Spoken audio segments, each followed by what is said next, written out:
MLC Kalvakuntla కవితకు సంబంధించినటువంటి judicial custody ఈ రోజుతో పూర్తయిపోయినటువంటి పరిస్థితి. దాదాపు కవితకు 14వ తారీఖు జ్యుడిషియల్ కస్టడీ విధించారు. 14వ తారీఖు నుండి ఈ నెల 20 తారీఖు వరకు కస్టడీలోనే ఎమ్మెల్సీ కల్వకుంట్ల కవితకు ఉంది.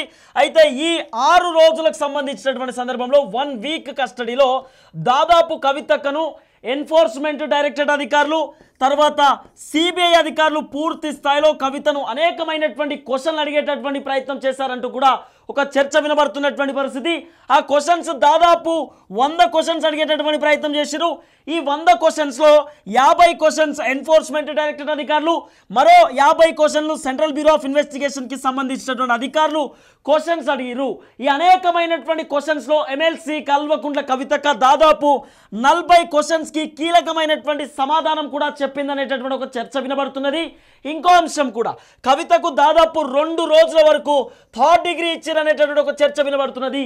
థర్డ్ డిగ్రీ అంటే కవితను కొట్టడం కాదు, కవితను తిట్టడం కాదు, భయప్రాంతులకు గురి చేసి అనేక విధాలుగా క్వశ్చన్స్ అడిగి ఆమె దగ్గర నుండి ఆన్సర్ రాబట్టేటటువంటి ప్రయత్నం ఈడీ అధికారులు చేసిరు. అది కూడా కవితకు దాదాపు ఎట్లా ఇది థర్డ్ డిగ్రీ పెట్టినటువంటి విధంగా, అంటే మేము కొట్టగలుగుతాము, మేము తిట్టగలుగుతాము, ఖచ్చితంగా మేము థర్డ్ డిగ్రీ పెట్టగలుగుతాం అనేటటువంటి రేంజ్లో భయపెట్టేటటువంటి ప్రయత్నం ఈడీ సిబిఐ అధికారులు చేశారంటూ కూడా ఒక చర్చ వినబడుతున్నటువంటి పరిస్థితి. అయితే ఈరోజు కవితను దాదాపు జ్యుడిషియల్ కస్టడీ అయిపోయినటువంటి వెంటనే ఈరోజు rows avenue court special judge ముందు కవితను హాజరుపరిచేటటువంటి అవకాశం కనబడతా ఉన్నది. ఈరోజు కవితకు బేలా జైలా అనేటటువంటి ఒక సిచ్యువేషన్ కూడా వినబడుతున్నటువంటి పరిస్థితి. కానీ అంత ఈజీగా కవితకు బెయిల్ రాకపోవచ్చు అనేటటువంటి ఒక చర్చ కూడా వినబడుతున్నటువంటి సిచ్యువేషన్. ఎందుకంటే ఆల్రెడీ కవితకు సంబంధించి మాగుంట్ల రాఘవ అనేటటువంటి వ్యక్తి కవితకు అత్యంత సన్నిహితమైనటువంటి వ్యక్తి, మాగుంట్ల శ్రీనివాసులు అని చెప్పి అయ్యా కొడుకులు ఇద్దరు కూడా ఢిల్లీ లిక్కర్ స్కామ్కి సంబంధించినటువంటి విషయంలో కీలక పాత్ర పోషించారు. వీళ్ళెవరో కాదు, ఆంధ్ర రాష్ట్రానికి సంబంధించినటువంటి కీలకమైనటువంటి రాజకీయ నాయకులు, అక్కడ ఉన్నటువంటి ఎంపీ కొడుకు అనేటటువంటి ఒక చర్చ వినబడుతున్నటువంటి పరిస్థితి. ఈ మాగుంట్ల రాఘవ అనేటటువంటి వ్యక్తి ఆల్రెడీ అప్రూవ్గా మారిండు. ఎమ్మెల్సీ కవితకు నిజంగానే మాతో ఢిల్లీ లిక్కర్ దందా చేపించింది, కవితకు అనేక కోణాలలో మాతో ఢిల్లీకి సంబంధించిన లిక్కర్ స్కామ్ విషయంలో ఢిల్లీలో ఉన్నటువంటి ఒబెరాయ్ హోటల్లో సౌత్ గ్రూప్ని కవిత ఫామ్ చేసింది, మాతో మాట్లాడింది కవితనే. పూర్తి స్థాయిలో కవిత ఈ ఢిల్లీ లిక్కర్కి సంబంధించిన అంశంలో పాత్రధారి సూత్రధారి అంటూ కూడా ఆల్రెడీ ఇటు బోయిన్పల్లి అభిషేక్ కానివ్వండి, లేకపోతే బుచ్చిబాబు కానివ్వండి, దినేష్ అరోరా కానివ్వండి, అరుణ్ అరోరా కానివ్వండి, కవితకు ఆడిటర్గా పనిచేసేటటువంటి వ్యక్తి, పిఆర్ఓగా కూడా ఉన్నటువంటి వ్యక్తి అరుణ్ రామచంద్ర పిల్లై కూడా చాలా క్లియర్గా ఈ విషయంలో తెరపైకి వచ్చిండు. తర్వాత ఇంకో వ్యక్తి అరవిందో ఫామ్డా ఎండి, ఆయన ఎవరైతే ఉన్నాడో ఆయన కూడా పూర్తి స్థాయిలో శరత్ చంద్రారెడ్డి కవితకు సంబంధించినటువంటి విషయంలో అడ్డంగా ఆయన బుక్ అయిపోయినటువంటి పరిస్థితి. దాదాపు వీళ్ళందరినీ కూడా చాలా క్లియర్గా కవితకు సంబంధించినటువంటి 8,000 పేజీల చార్జ్ షీట్లో వాళ్ళ పేర్లను కూడా పొందుపరిచేటటువంటి ప్రయత్నం చేసిర్రు. ఎందుకంటే 100 కోట్ల రూపాయలు ఎమ్మెల్సీ కల్వకుంట్ల కవిత ఆపు పార్టీకి, ఆమ్ ఆద్మీ పార్టీకి ముడుపుల రూపంలో ఎవరైతే దినేష్ చౌహాన్ అనేటటువంటి వ్యక్తి, ఆయన బెంగళూరులో ఉంటాడు, ఆ వ్యక్తికి డబ్బులు ఇచ్చి ఆయనను గోవాకి సంబంధించినటువంటి ఎన్నికలలో అక్కడ ఆమ్ ఆద్మీ పార్టీకి హెల్ప్ చేసింది కవిత అనేటటువంటి ఒక చర్చ వినబడుతున్నది. ఈ దినేష్ అనేటటువంటి వ్యక్తి ఎవరు, మళ్ళీ చౌహాన్ అనే వ్యక్తి కవితకు అత్యంత సన్నిహితుడు. ఈ దినేష్ చౌహాన్ అనేటటువంటి వ్యక్తి ఎవరైతే సుకేష్ చంద్ర అని చెప్పి ఆయన ఢిల్లీలో ఉన్నటువంటి మండోలి జైల్లో మనీ లాండరింగ్కి సంబంధించినటువంటి కేసులో శిక్ష అనుభవిస్తూ ఉన్నాడు, అనేక విధాలుగా ఇబ్బంది పడుతున్నటువంటి ఆ వ్యక్తికి సంబంధించినటువంటి ఫ్రెండ్ ఈ దినేష్ అనేటటువంటి వ్యక్తి, దినేష్ చౌహాన్ అనేటటువంటి వ్యక్తి అనేటటువంటి ఒక పేరు, ఒక చర్చ వినబడుతున్నటువంటి పరిస్థితి. ఎందుకంటే కవితక్క ఆమెకు సంబంధించినటువంటి వాట్సాప్ చాటింగు, ఆమెకు సంబంధించినటువంటి లేఖలు కూడా ఎవరైతే సుకేష్ చంద్ర అనేటటువంటి వ్యక్తి కొన్ని రిలీజ్ చేసేటటువంటి ప్రయత్నం కూడా చేసిండు. ఆ లేఖలో అనేకమైనటువంటి కీలకమైన కోణాలు కూడా మనకు కనబడ్డాయి. అక్క నేను 15 కిలోల నెయ్యి ఒక దగ్గర పోయి ఇచ్చొచ్చిన, నేను బీఆర్ఎస్ పార్టీ భవన్కు పోతున్నా, నాకు డిఫెండర్ కార్ కావాలి, నాకు రేంజ్ రోవర్ కార్ కావాలి, మీ నాయన బాగున్నాడా, లేకపోతే మీ నాన్న నేను అడిగినా అని చెప్పు అంటూ కూడా సుకేష్ చంద్ర అనేటటువంటి వ్యక్తి ఎమ్మెల్సీ కల్వకుంట్ల కవితతోటి అనేక కోణాలలో చాటింగ్ చేసేటటువంటి ఆ చాటింగ్ వాట్సాప్ లిస్ట్ కూడా ఢిల్లీ మండోలి జైలు నుండి రిలీజ్ చేసే ప్రయత్నం చేసిండు. అంతెందుకు కవితకు సంబంధించిన విషయంలో వెల్కమ్ టు తిహార్ జైల్ అని కూడా సుకేష్ చంద్ర అనేటటువంటి వ్యక్తి లేఖ రాసే ప్రయత్నం కూడా చేసిండు. ఇవన్నీ కోణాలలో కవితక్క ఇప్పుడు ఇరుక్కుపోయేటటువంటి పరిస్థితి ఉంది. ఈరోజు కోర్టుకు కవితక్కను హాజరుపరుస్తారు. హాజరుపరిచినటువంటి వ్యక్తి ఆ వెంటనే కవితక్కకు మరో 14 రోజుల పాటు మళ్ళీ జ్యుడిషియల్ కస్టడీకి ఇవ్వచ్చు, లేకపోతే జ్యుడిషియల్ రిమాండ్కి ఇచ్చేటటువంటి ప్రయత్నం కూడా చేయవచ్చు. ఎందుకంటే బెయిల్ వచ్చేటటువంటి సిచ్యువేషన్ లేదు. ఎందుకంటే ఆల్రెడీ 8,000 పేజీలకు సంబంధించినటువంటి ఛార్జ్ షీట్ కవితక్క పైన ఓపెన్ చేసిరు ఈడీ అధికారులు, అట్లనే సిబిఐ అధికారులు. ఈడీ అధికారులు ఒక 4,000 పేజీలు, అట్లనే సిబిఐ అధికారులు ఒక 4,000 పేజీలు, మొత్తానికి 8,000 పేజీలకు సంబంధించినటువంటి ఛార్జ్ షీట్. ఈ ఛార్జ్ షీట్ కూడా కోర్టు అనుమతిచ్చింది, కోర్టు యాక్సెప్ట్ చేసిన ఛార్జ్ షీట్ని. ఆ ఛార్జ్ షీట్లో కీలకమైనటువంటి వ్యక్తుల పేర్లు ఉన్నాయి, అట్లనే 100 కోట్ల రూపాయలకు సంబంధించిన డీటెయిల్స్ ఉన్నాయి, కవితకు సంబంధించినటువంటి 12 ఫోన్ల అంశాలు ఉన్నాయి, కవితకు సంబంధించినటువంటి 3 ల్యాప్టాప్లకు సంబంధించినటువంటి అంశంని కూడా పొందుపరిచారు. తర్వాత కవితకు సంబంధించినటువంటి దాదాపు 700 కోట్ల రూపాయల ఆస్తికి సంబంధించినటువంటి వివరాలు కూడా దాంట్లో పొందుపరిచినటువంటి పరిస్థితి. సుమారు ఈ 8,000 పేజీలకు సంబంధించినటువంటి ఏదైతే ఛార్జ్ షీట్ కట్ట ఈరోజు ఎమ్మెల్సీ కవితకు ఇవ్వబోతున్నారు. కవిత ఛార్జ్ షీట్కి సంబంధించినటువంటి డీటెయిల్స్ ఈరోజు చూడబోతున్నది విత్ కోర్టు పర్మిషన్ తోటి. కానీ కవిత ఆమె చెప్పినటువంటి 40 ఆన్సర్స్ ఏదైతున్నాయో ఈ 40 ఆన్సర్స్లలో దాదాపు 20 క్వశ్చన్స్ని కీలకంగా అడిగితే 20 క్వశ్చన్స్ కూడా ఆమె కవితకు కీలకంగా చెప్పింది. ఈ 20 ప్రశ్నలను వాళ్ళు అడిగినటువంటి 20 కీలకమైన ప్రశ్నలకు ఆ సమాధానాలన్నీ కూడా రికార్డ్ చేసి పెట్టుకున్నారు సిబిఐ అధికారులు, ఎన్ఫోర్స్మెంట్ డైరెక్టరేట్ అధికారులు. సో కవితను అడిగినటువంటి ప్రతి క్వశ్చన్ అక్కడ కెమెరాలో పొందుపరిచారు, కెమెరాలో పూర్తి స్థాయిలో రికార్డ్ చేశారు. ఆ రికార్డ్ అయినటువంటి విజువల్స్ని కూడా అక్కడ కోర్టులో రౌస్ ఎవెన్యూ కోర్టులో చాలా క్లియర్గా ఆ స్పెషల్ జడ్జి ముందు ఒక టీవీ పెట్టి మరి ఒక స్క్రీన్ పెట్టి మరి కవిత మాట్లాడినటువంటి మాటలను, వీళ్ళు అడిగిన ప్రశ్నకి కవిత చెప్పినటువంటి జవాబులను కూడా పూర్తి స్థాయిలో ఆ స్క్రీన్లో జడ్జి ముందు చూపించేటటువంటి అవకాశం కూడా ఉంటుంది. ఇంకో అంశం కూడా కవితక్క కొన్ని సందర్భాలలో ఈడీ అధికారుల మీద, సిబిఐ అధికారుల మీద వాగ్పోయిందట.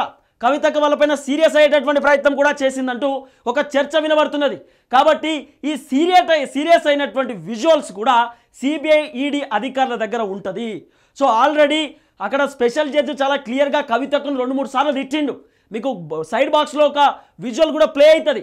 కవితక్క కోర్టుకు పోతున్నటువంటి నేపథ్యంలో కవితక్క జై తెలంగాణ, జై కేసీఆర్, నేనేం తప్పు చేయలేదు, కావాలనే ఈడీ అధికారులు నన్ను అరెస్ట్ చేసిరు, సిబిఐ కావాలనే నన్ను ఇరికిస్తూ ఉంది, కావాలనే బీజేపీ కుట్ర, ఇదంతా కూడా నామూష్, ఇదంతా ఉత్తకథనే, నన్ను అవసరం అనుకుంటే నన్ను తీహార్ జైల్లో తాత్కాలికంగా పెట్టవచ్చు, తాత్కాలికంగా నేను జైలుకు కూడా పోవచ్చు అంటూ కూడా కవితక్క మాట్లాడినటువంటి ఆ వీడియోలు కూడా మీరు పూర్తి స్థాయిలో చూసిరు. ఆ రోజు ఆల్రెడీ కోర్టులో కేసు ఉన్నప్పుడు, ఆల్రెడీ మీరు జైల్లో ఉన్నప్పుడు మీరు ఏ విధంగా కోర్టు ప్రిమిసెస్లో మాట్లాడతారు, కోర్టు ప్రాంగణంలో మీరు మాట్లాడాల్సినటువంటి అర్హత మీకు లేదు, మీడియాతో ఏ విధంగా మాట్లాడతారు అంటే మీరు కోర్టుని, చట్టాలను, న్యాయస్థానాలను మీరు గౌరవపరచట్లేదు, చట్టాలపైన మీకు నమ్మకం లేదు, కోర్టును మీరు అగౌరవపరుస్తూ ఉన్నారు, ఏజెన్సీస్ పైన మీరు బురద జల్లే కార్యక్రమం చేస్తున్నారంటూ కూడా ఓవైపు ఎన్ఫోర్స్మెంట్ డైరెక్టరేట్ అధికారులు 353 అంటే 353 కింద ఈ సెక్షన్ కింద కవితక్క పైన ఇంకో కేసు కూడా నమోదు చేశారంటూ కూడా ఒక చర్చ వినబడుతున్నది. ఆల్రెడీ ఇదే సెక్షన్కి సంబంధించి కేటీ రామారావు పైన గతంలోనే భాను మీనన్ ఆమె ఉంటుంది, భానుప్రియ మీనన్ అనుకుంటా, ఆమె ఎన్ఫోర్స్మెంట్ డైరెక్టరేట్కి సంబంధించిన కీలకమైనటువంటి వ్యక్తి. సో ఆమె ఇక్కడికి వచ్చినప్పుడు కవితను అరెస్ట్ చేస్తున్నటువంటి నేపథ్యంలో మార్చి 15వ తారీఖు కవితను అరెస్ట్ చేస్తున్నప్పుడు కేటీఆర్ అడ్డుకునే ప్రయత్నం చేసిండు. ఆ రోజు అక్కడ ఉన్నటువంటి కొంతమంది ఉన్నతాధికారులు వీడియో రూపంలో కోర్టు దృష్టికి చూపించారు, కోర్టుకు ఆల్రెడీ ప్రవేశపెట్టే ప్రయత్నం చేశారు. బంజారా హిల్స్ పోలీస్ స్టేషన్లో 353 కింద మమ్మల్ని అడ్డుకున్నాడు కేటీఆర్, మమ్మల్ని ఇబ్బంది పెట్టిండు, మా విధులను ఆటంకించేటటువంటి ప్రయత్నం చేసిండు అంటూ కూడా ఆల్రెడీ కేటీఆర్ పైన కూడా బంజారా హిల్స్ పిఎస్లో కేసు ఉంది. సో కవిత పైన ఇటు కోర్టులో కంప్లైంట్ ఇచ్చి మరి ఇంకో కేసును పొందపరచవచ్చు అనేటటువంటి చర్చ వినబడుతున్నది. ఎందుకంటే ఈడీ అధికారులను అట్లే సిబిఐ అధికారులను కించపరిచే విధంగా మాట్లాడుతున్నది. వాళ్ళు ఏదైతే చేసేటటువంటి డ్యూటీని అడ్డుకునే ప్రయత్నం చేస్తూ ఉంది, వాళ్ళపైన దుష్ప్రచారాలు చేస్తూ ఉంది, వాళ్ళని ఇబ్బంది పెట్టే విధంగా కవిత మాట్లాడుతుందంటూ ఒక చర్చ వినబడుతున్నటువంటి పరిస్థితి. అయితే ఈ రోజు మాత్రం కవితకు మరో 14 రోజుల పాటు జ్యుడిషియల్ రిమాండ్కి ఇవ్వచ్చు. 14 రోజుల పాటు మళ్ళీ తిహార్ జైలు జీవితం చూడాల్సినటువంటి అవసరం కవితకు ఉంది. 14 రోజుల తర్వాత మళ్ళీ జనరల్ బెయిల్ పిటిషన్ కూడా ఉండొచ్చు. ఎందుకంటే ఈ నెల 27వ తారీఖు కవితకు సంబంధించిన జనరల్ బెయిల్ పిటిషన్ ఉన్నటువంటి నేపథ్యంలో ఈ జనరల్ బెయిల్ పిటిషన్ ఒకవేళ 14 రోజులు రిమాండ్ ఇస్తే కనుక ఈ పిటిషన్ ఉండకపోవచ్చు, 27వ తారీఖు నార్మల్ బెయిల్ రాకపోవచ్చు అనే చర్చ వినబడుతున్నది. ఎందుకంటే కవితకు సంబంధించి మళ్ళీ అరవింద్ కేజ్రీవాల్ ఆల్రెడీ ఆయన తాత్కాలికంగా బెయిల్ వచ్చి బయటకు వచ్చిండు. అరవింద్ కేజ్రీవాల్ బయటకు వచ్చినటువంటి నేపథ్యంలో అక్కడ ఢిల్లీకి సంబంధించినటువంటి విషయంలో ఆయన ఆమ్ ఆద్మీ పార్టీ రాష్ట్ర అధ్యక్షుడు కాబట్టి ఆయనకు సంబంధించిన ఎన్నికలలో గెలవాలనే ఆలోచనతోటి ప్రచారం చేసే ప్రయత్నం చేసిండు. ఎప్పుడైతే ఎన్నికలు అయిపోయినాయి, దాదాపు 1వ 2వ తారీఖు అక్కడ ఎన్నికలకు సంబంధించిన ఫలితాలు ఉన్నటువంటి నేపథ్యంలో మళ్ళీ అరవింద్ కేజ్రీవాల్ని ఈరోజు అరెస్ట్ చేస్తున్నారు. ఈరోజు అరెస్ట్ చేసి మళ్ళీ తిహార్ జైలుకు తరలిస్తున్నారు. ఈరోజు మళ్ళీ కోర్టుకు తీసుకొస్తున్నారు. అరవింద్ కేజ్రీవాల్ను ఎమ్మెల్సీ కవితను ఇద్దరిని ఒక చోట కూర్చోపెట్టి విచారణ చేసేటటువంటి సిచ్యువేషన్ ఉండొచ్చు అనేటటువంటి ఒక చర్చ వినబడుతున్నది. వాళ్ళ ఇద్దరిని కూడా 2 చైర్లేసి ఇక్కడ కవితక్క, ఇక్కడ అరవింద్ కేజ్రీవాల్, కేకే, ఇద్దరు కేకేనే. ఇక్కడ సిబిఐ అధికారులు, ఓవైపు ఎన్ఫోర్స్మెంట్ డైరెక్టరేట్కి సంబంధించినటువంటి అధికారులు, ఇక్కడ ఒక కెమెరా, ఇక్కడ ఒక కెమెరా, ఇద్దరు కెమెరామ్యాన్లు, గంతే, ఏమున్నది ఇక సింపుల్. ఇక్కడ అరవింద్ కేజ్రీవాల్ని క్వశ్చన్స్ అడుగుతారు, కవితక్కను క్వశ్చన్స్ అడుగుతారు. అరవింద్ కేజ్రీవాల్ నీకు ఎట్లా పరిచయం, ఎమ్మెల్సీ కవిత నీకు ఎట్లా పరిచయం అని చెప్పి అరవింద్ కేజ్రీవాల్ను ఒకళ్ళనొకళ్ళను అక్కడ చాలా క్లియర్గా ఇద్దరిని కూర్చోబెట్టి మరి విచారణ చేసేటటువంటి అవకాశం ఉండొచ్చు అనే చర్చ వినబడుతున్నది. అరవింద్ కేజ్రీవాల్ అయిపోయిన తర్వాత సుకేష్ చంద్ర అనేటటువంటి వ్యక్తి, ఎందుకంటే ఆయన ప్రత్యక్షంగా ఆయన ఫోటోలు గిటోలు మనం చూసినాం తప్ప సుకేష్ చంద్ర అనేటటువంటి వ్యక్తి పూర్తి స్థాయిలో ఆమె ఇబ్బంది పెట్టడం, మహిళలను ఇబ్బంది పెట్టడము, హీరోయిన్లను బ్లాక్మెయిల్ చేయడము, వాళ్ళతో లైంగికంగా కలవడము, వాళ్ళని మళ్ళీ బ్లాక్మెయిల్ చేసి మీ ఫోటోలు మీ వీడియోలు ఉన్నాయంటూ మార్ఫింగ్ చేసి ఇబ్బంది పెట్టడం, ఇలాంటి కోణాలలో సుకేష్ చంద్ర అనే వ్యక్తి మనీ లాండరింగ్కి సంబంధించిన విషయంలో మండోలి జైల్లో ఉన్నాడు. ఆయనను కూడా తీసుకొచ్చి కవితతో పాటు ఇటు సుకేష్ చంద్ర, ఇటు ఎమ్మెల్సీ కవిత, వీళ్ళిద్దరిని కూడా కూర్చోపెట్టి విచారణ చేసే ఛాన్సెస్ ఉంది. అంటే కవిత ఎవరెవరి విషయంలో కీలక పాత్ర పోషించింది, ఎవరెవరు ఆ కవిత పేర్లు చెప్పేసి ఎవరెవరు అప్రూవర్గా మారిరు, కవిత వల్లనే నా జీవితం ఆగమైందంటూ ఎవరెవరు చెప్పిరో వాళ్ళకి సంబంధించిన విషయంలో కవితక్క వాళ్ళతో కలిపి మరి విచారణ చేసే పరిస్థితి ఉండొచ్చు. ఓవైపు దినేష్ అరోరా కానివ్వండి, అరుణ్ అరోరా కానివ్వండి, వీళ్ళిద్దరికి సంబంధించిన విషయంలో కూడా వాళ్ళకి సంబంధించిన చార్జ్ షీట్లో కూడా ఎమ్మెల్సీ కవిత పేరున్నది కాబట్టి సో పూర్తి స్థాయిలో వాళ్ళిద్దరికి సంబంధించినటువంటి విషయంలో కూడా కవితను విచారణ చేయవచ్చు అంటూ చర్చ వినబడుతున్నది. సో మొత్తానికైతే 14 రోజుల పాటు కవితక్కకు మొత్తానికి జ్యుడిషియల్ రిమాండ్ విధించేటటువంటి కార్యక్రమం కనబడుతున్నటువంటి పరిస్థితి. సో కోర్టు కూడా గ్రీన్ సిగ్నల్ ఇచ్చేటటువంటి పరిస్థితి ఉన్నటువంటి సిచ్యువేషన్ చూడాల్సిన అవసరం ఉంటుంది. ఎలాంటి కోణాలలో ముందుకు పోతారనేది.